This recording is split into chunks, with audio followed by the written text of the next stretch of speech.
नमस्कार दोस्तों, एक बार फिर से स्वागत है आपका हमारे चैनल सुप्रिया कोचिंग सेंटर में। तो आज हम लोग पढ़ने वाले कक्षा 10 की गणित अध्याय नंबर 1। अध्याय का नाम है वास्तविक संख्याएं, रियल नंबर। तो सबसे पहले देखते हैं वास्तविक संख्याएं होती क्या है। सभी परिमेय और अपरिमेय संख्याएं वास्तविक संख्याएं कहलाएंगी। सभी परिमेय और अपरिमेय संख्याएं वास्तविक संख्याएं कहलाती हैं। एग्जाम्पल में 5, 2.7, 3/10, अंडर रूट के अंदर 2, √3/2। अब हम कैसे जानेंगे कौन सी परिमेय है और अपरिमेय है, हम आगे इसको पढ़ेंगे। वास्तविक संख्याओं के प्रकार, टाइप्स ऑफ रियल नंबर। वास्तविक संख्याएं दो प्रकार की है, परिमेय और अपरिमेय। परिमेय को 3 भागों में विभाजित किया गया है, प्राकृतिक संख्याएं, पूर्ण संख्याएं और पूर्णांक। चलिए हम सबसे पहले संख्याओं के बारे में जानकारी ले लेते हैं। सबसे पहले जानते हैं परिमेय संख्या, रेशनल नंबर क्या होते हैं। वे संख्याएं जिन्हें P/Q के रूप में लिखा जा सकता है उन्हें परिमेय संख्याएं कहते हैं। जिनको भिन्न के रूप में, आसान भाषा में कहें तो जिन संख्याओं को हम भिन्नों के रूप में लिख सकते हैं वो हमारी संख्याएं परिमेय संख्याएं कहलाएंगी। P और Q हमारा क्या है, पूर्णांक है, जहां पर Q जो है वो कभी भी 0 के बराबर नहीं होना चाहिए। Q = not 0। एग्जाम्पल में दिया गया है 3/4, 5/7, 4, 2.3 के ऊपर वार और 0। दूसरी संख्या है हमारी अपरिमेय संख्याएं, इरेशनल नंबर्स। अपरिमेय संख्याएं उन्हें कहते हैं जो P/Q के रूप में नहीं लिखी जा सकती, जो भिन्न के रूप में हम नहीं लिख सकते हैं, ऐसी संख्याओं को हम अपरिमेय संख्याएं कहते हैं। एग्जाम्पल में जैसे दिया गया है पाई, √2, √5, √7, 3√2। ऐसी संख्याएं जितनी भी होंगी वो सारी संख्याएं कैसी कहलाएंगी, अपरिमेय संख्याएं। और भी संख्याएं देखते हैं। दशमलव संख्या, दशमलव संख्याएं वे संख्याएं होती हैं जिनमें दशमलव बिंदु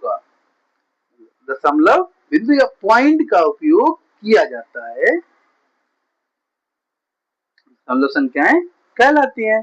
दशमलव बिंदु एक पूर्ण संख्या, होल नंबर और एक छोटे भाग, फ्रैक्शनल पार्ट को क्या करता है, अलग करता है। जो ये बिंदु आता है वो है संख्या को 2 पार्ट में क्या कर देता है, विभाजित कर देता है। एग्जाम्पल देखते हैं 12.5।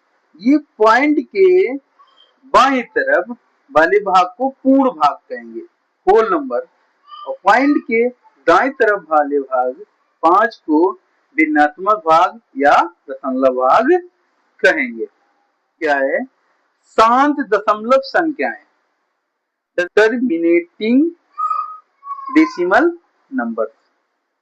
देखो, वी संख्याएं जिनका दशमलव प्रसार कुछ अंकों के बाद, वे संख्याएं जिनका दशमलव प्रसार मतलब कि पॉइंट के बाद जो उनका प्रसार जो होगा वह कुछ अंकों बाद समाप्त हो जाता है, तो शांत दशमलव संख्याएं कहलाती हैं। इनकी पहचान कैसे करेंगे, किसी भी परिमेय संख्या का हर अगर 2 की पावर n गुणे 5 की पावर n के रूप में है तो वह हमेशा संख्या शांत संख्या कहलाएगी। एग्जाम्पल में दिया गया 7/2, 12/8, 785/50। एक हम एग्जाम्पल सॉल्व करके देखते हैं। जैसे दिया गया है 18/8, 8 से काटेंगे, 8 एकम 8, 8 दूनी 16। तो यहाँ पे 2 बच्चे, 2 जब बचते तो पॉइंट लगाया तो हो गए हमारे 20। कितने हो गए? 20। फिर 8 दूनी 16। अब बच गए हमारे कितने? 4। अब फिर 0 लगेगा तो हो गए हमारे पास 40। 8 पन 40। तो इसका मान आया 2.25। तो देखा जाए यह पॉइंट के बाद कुछ अंकों के बाद बिल्कुल प्रसार इसका बंद हो गया। क्या हो गया? बंद हो गया। अब इसके आगे हमारी संख्या नहीं बढ़ेगी, मतलब कि दशमलव के बाद जब हमारा अंक समाप्त हो जाए, क्या हो जाए? समाप्त हो जाए, तो ऐसा हमारा प्रसार क्या कहलाएगा? ये शांत दशमलव संख्याएं कहलाएंगी। अगली संख्या हमारी अशांत दशमलव संख्याएं, नॉन टर्मिनेटिंग डेसिमल नंबर। वे संख्याएं जिनका दशमलव प्रसार कभी भी, मतलब अनंत तक समाप्त नहीं होता है। वे संख्याएं जिनका दशमलव प्रसार कभी भी, मतलब कि इनका जो दशमलव प्रसार होगा वो बिंदु के बाद या दशमलव के बाद इनकी संख्याओं का प्रसार बढ़ता रहेगा, कभी समाप्त नहीं होगा। तो ऐसे को हम क्या कहेंगे? अशांत दशमलव प्रसार संख्याएं कहेंगे। ऐसी संख्याओं को क्या कहेंगे हम लोग? अशांत दशमलव प्रसार संख्याएं कहेंगे। इनकी पहचान कैसे करेंगे? किसी भी परिमेय संख्या का हर अगर 2 की पावर n गुणे 5 की पावर n के रूप में नहीं है, क्या है? 2 की पावर n और 5 की पावर n के रूप में नहीं है, तो वह हमेशा अशांत संख्या होगी। एग्जाम्पल में दिया गया 8/15, 7/21, 15/18। तो यहाँ पर हम एक एग्जाम्पल देख लेते हैं। एग्जाम्पल है 25/3, 3 से डिवाइड करेंगे, 3 एकम 3, 8, 24, एक बचा, पॉइंट लगाएंगे तो 0 बढ़ाएंगे, हो गया 10, 3 तिरका 9, फिर एक बचेगा, फिर 0 बढ़ाएंगे, 3 तिरका 9, फिर एक 0, 3 तिरका 9, ये ऐसे ही चलता रहेगा। तो यहाँ पर देखा जाए तो दशमलव के बाद इसका जो प्रसार है वो कभी भी समाप्त नहीं होगा, कभी भी समाप्त नहीं होगा। यह प्रसार काल है, अनंत तक जाएगा। तो ऐसी संख्याओं को हम क्या कहेंगे? क्या कहेंगे? अशांत दशमलव संख्याएं कहेंगे।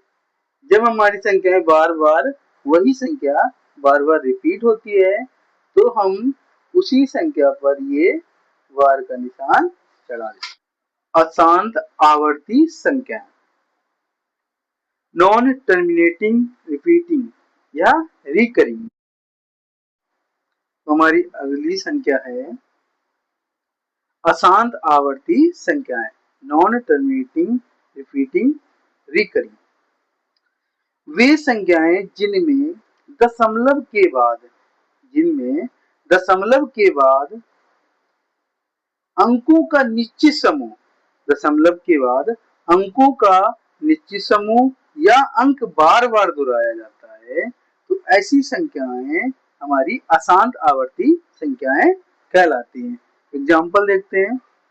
दिया गया है 10/3, जब इसे डिवाइड किया तो हमारा आया है 3.3333। जब हमने अभी बताया कि पॉइंट के बाद जब वही संख्या बार बार रिपीट होती है तो हम उसको 3.3 की पावर वार, तो उसपे क्या चढ़ा देते हैं, वार चढ़ा देते हैं। तो अशांत आवर्ती संख्याएं हमारी परिमेय संख्याएं भी कहलाती हैं। क्या कहलाती है, परिमेय संख्याएं भी कहलाती हैं। अगली संख्या हमारी अशांत अनावर्ती संख्या, नॉन टर्मिनेटिंग नॉन रिपीटिंग।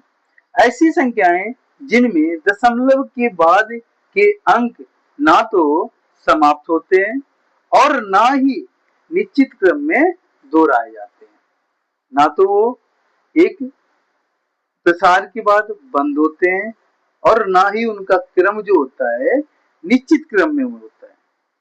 तो ऐसे संख्याओं को हम क्या कहेंगे, अशांत अनावर्ती संख्याएं कहते हैं।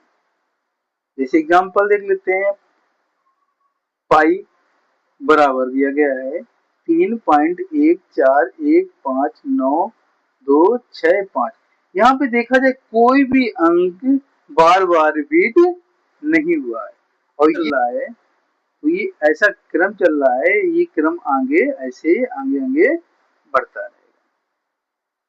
अंडर रूट 2 बराबर 1.41421356 ऐसे ही इनका क्रम आगे बढ़ता रहेगा, ये कभी क्रम समाप्त नहीं होगा और इनकी जो संख्याएं हैं वो एक जैसी कभी भी दोबारा नहीं आएगी।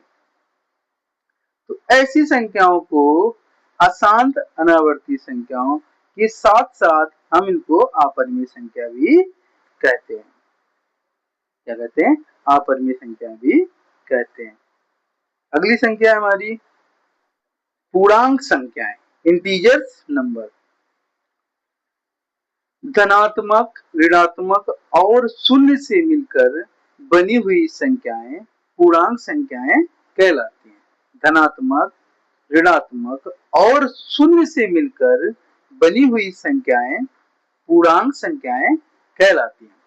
पूर्णांक संख्याएं कोई भी भिन्न या दशमलव में नहीं होती हैं। पूर्णांक संख्याएं ना तो भिन्न में होंगी और ना ही दशमलव मतलब पॉइंट के रूप में लिखी होंगी। जैसा कि हम इसमें देखते हैं, जीरो के अगर हम दाईं ओर देखते हैं तो सारी पॉजिटिव संख्याएं और बाईं ओर देखते हैं सारी निगेटिव संख्याएं। तो बाईं ओर वाली संख्याओं को बोलते हैं ऋणात्मक पूर्णांक संख्याएं और दाईं ओर वाली संख्याओं को बोलते हैं धनात्मक पूर्णांक संख्या। जीरो ना तो हमारा धनात्मक है और ना ही ऋणात्मक है। अगली संख्या है हमारी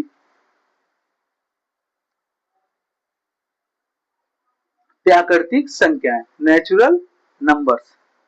वे संख्याएं जो वस्तुओं को गिनने के लिए प्रयोग की जाती हैं उन्हें हम प्राकृतिक संख्याएं कहते हैं, या फिर हम कह सकते हैं काउंटिंग नंबर को ही हम नेचुरल नंबर कहते हैं। एग्जाम्पल में 1 2 3 4 5 ऐसे अनंत तक जाएगी। ये संख्याएं कहां तक जाती हैं, अनंत तक जाएंगी, इनका कोई अंत नहीं है। हाँ, अगली संख्या है हमारी पूर्ण संख्या, होल नंबर। प्राकृतिक संख्याओं में यदि शून्य को और शामिल कर लिया जाए, प्राकृतिक संख्याओं में यदि शून्य को और शामिल कर लिया जाए तो प्राप्त संख्याएं पूर्ण संख्याएं कहलाएंगी। प्राकृतिक संख्याएं हमारी 1 से चालू होती हैं और अनंत तक जाती हैं, और पूर्ण संख्या हमारी 0 से स्टार्ट होंगी और कहां तक जाएंगी, अनंत तक जाएंगी। अगली संख्या है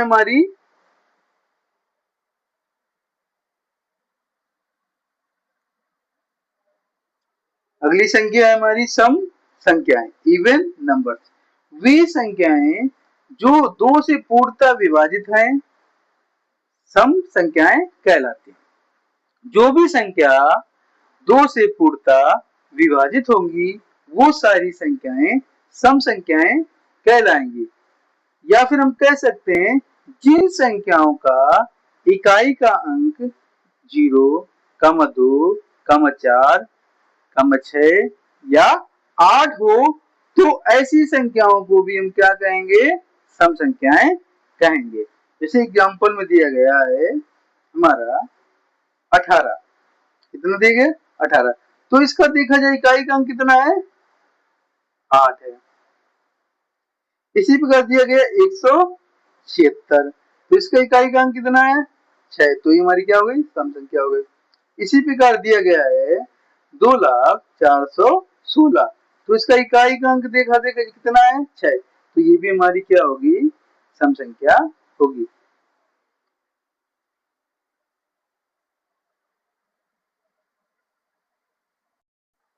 अगली संख्या हमारी है विषम संख्याएं, ऑड नंबर्स। वे संख्याएं जो 2 से पूर्णतः विभाजित नहीं होती हैं, जो 2 से पूर्णतः विभाजित नहीं होती हैं, विषम संख्याएं कहते हैं। या फिर हम कह सकते हैं जिन संख्याओं का इकाई का अंक 1, 3, 5, 7, 9 हो तो ऐसी संख्याओं को हम विषम संख्याएं कहेंगे। जैसे यहाँ पे दिया गया 185, इसका इकाई का अंक 5 है, तो हमारी क्या हो गया? विषम संख्या। 17 इकाई का अंक कितना है? 7, विषम संख्या हो गई। 923 इकाई का अंक कितना है? 3, विषम संख्या हो गई। 251 इकाई का अंक कितना है? 1, तो हमारी क्या हो गई? ये विषम संख्या हो गई।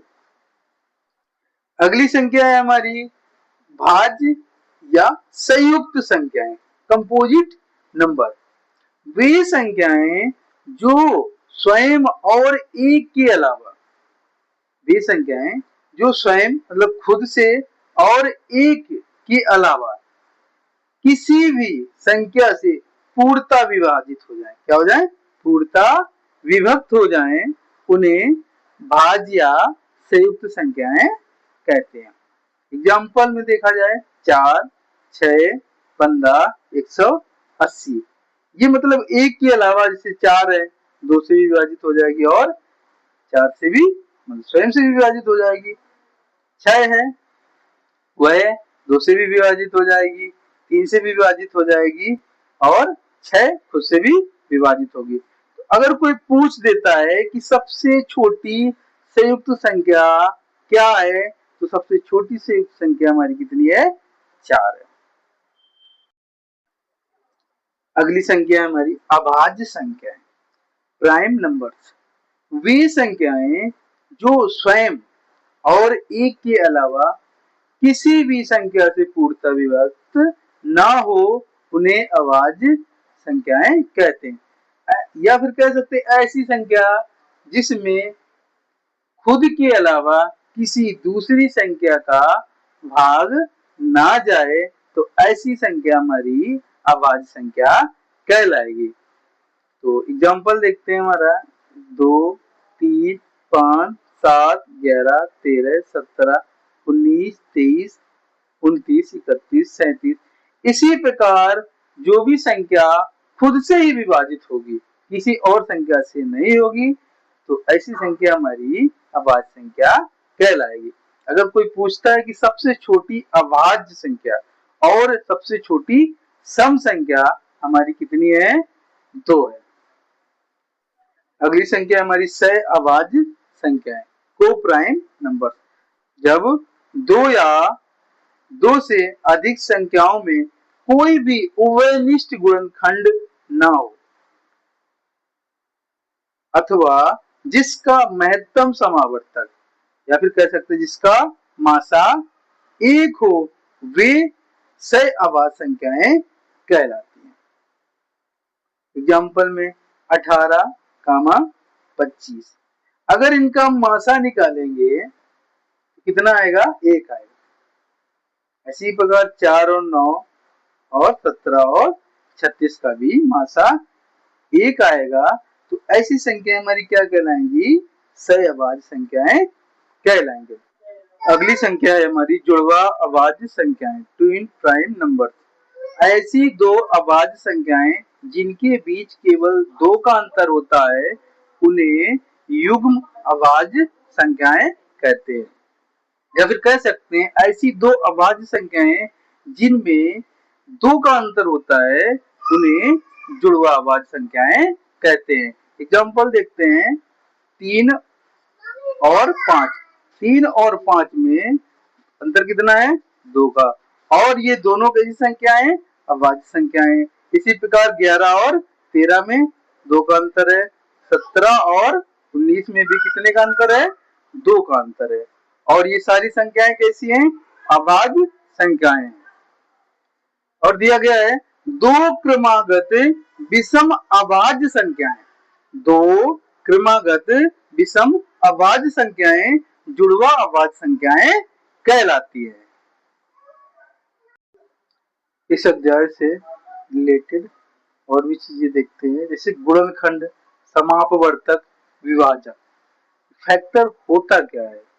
जब कोई संख्या किसी दूसरी संख्या को पूर्णतः विभाजित कर देती है तो उसे उस संख्या का गुणनखंड कहते हैं। एग्जाम्पल देखते हैं, जैसे दिया गया है 12 के गुणनखंड कितना दिया? 1, 2, 3, 4, 6, 12।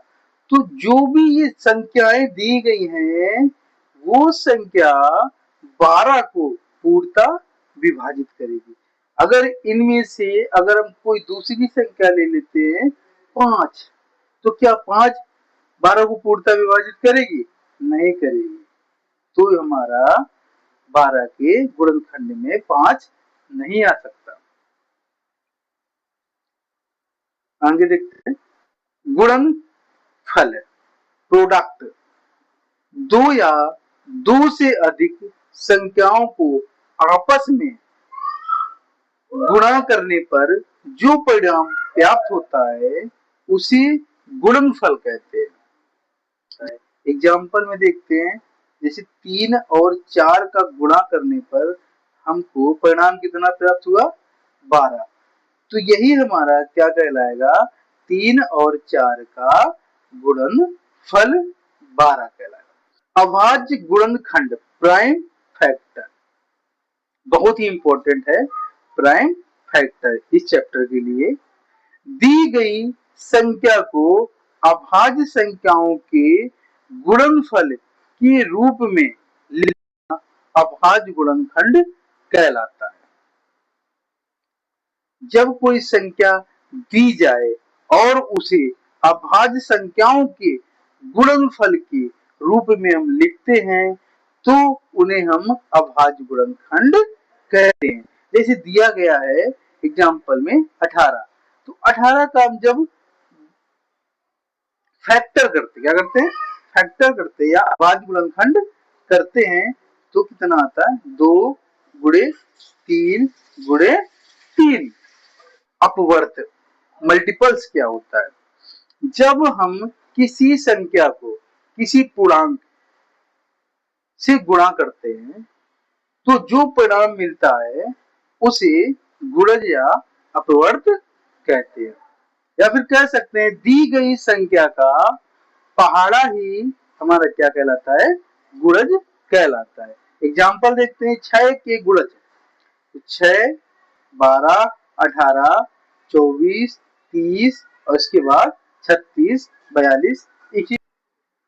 समापवर्त, कॉमन मल्टीपल। जब हम 2 या 2 से अधिक संख्याओं के गुणजों की तुलना करते हैं, क्या करते हैं? 2 या 2 से अधिक संख्याओं के गुणजों की तुलना करते हैं तो जो गुणज दोनों में साझा, दोनों में क्या साझा का मतलब कॉमन होते हैं, उन्हें समापवर्त कहते हैं। एग्जाम्पल देखते हैं 2 और 3 के समापवर्त। तो 2 के गुणज निकाल लेते हैं, 2, 4, 6, 8, 10, 12। इसी प्रकार 3 के गुणज निकालते थे, 3, 6, 9, 12, 15। अब हमें निकालना है इन दोनों का समापवर्त। तो हम क्या देखेंगे? दोनों में कॉमन यहाँ पे कॉमन है 12। तुम्हारा आंसर क्या कहलाएगा, क्या समापवर्त कहलाएगा, 6 और 12। इसके बाद वृक्ष गुणनखंड ट्री फैक्टर, इसमें बहुत समझने वाली चीज है, बहुत ही आसान भी है। जब z का मान निकालेंगे तो इन x और y के गुणनफल के बराबर होगा, या फिर हम कह सकते हैं z का मान x और y के गुणनफल के बराबर होता है। एग्जाम्पल देखते हैं, जैसे 20 का अगर हम ट्री फैक्टर निकालें, क्या करेंगे, ट्री फैक्टर करेंगे, तो यहाँ पर 2 और 10 का गुणा करते तो कितना आता है हमका 20। इसी प्रकार 2 और 5 का गुणा करेंगे कितना आएगा 10। लघुत्तम समापवर्त लीस्ट कॉमन मल्टीपल्स। देखो लघुत्तम समापवर्त वह सबसे छोटी संख्या होती है।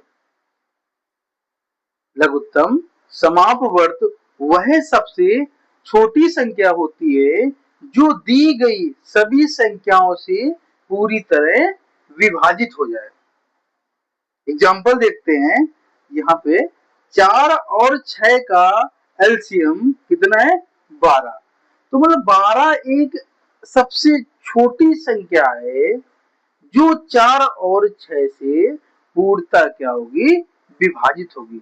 12 से छोटी ऐसी कोई भी संख्या नहीं है जो 4 और 6 से पूर्णतः विभाजित हो जाए। तो यहाँ पे हम एलसीएम किसे कहेंगे, एलसीएम उसी को कहेंगे जो सबसे छोटी संख्या होगी और दी गई संख्याओं से वह पूरी तरह क्या हो, विभाजित हो। आगे देखते हैं, 2 या 2 से अधिक संख्याओं का एलसीएम संख्याओं में संबंध प्रत्येक अभाज्य गुणन की सबसे बड़ी वाली घात की संख्याओं का गुणनफल होता है।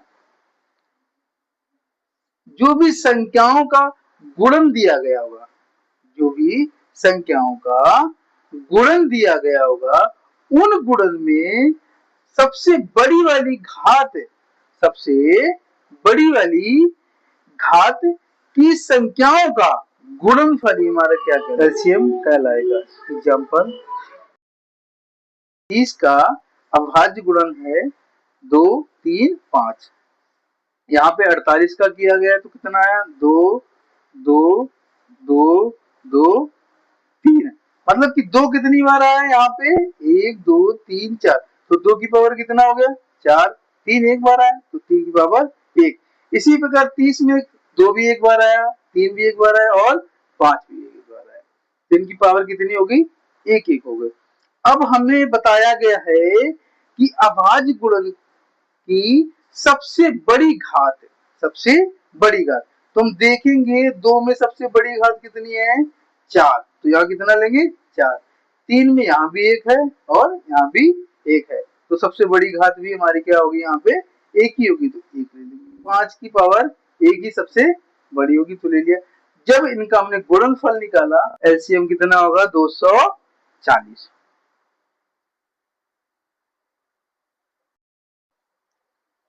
महत्तम समापवर्तक हाईएस्ट कॉमन फैक्टर। महत्तम समापवर्तक वह सबसे बड़ी संख्या होती है जो दी गई संख्याओं को पूरी तरह विभाजित कर दे।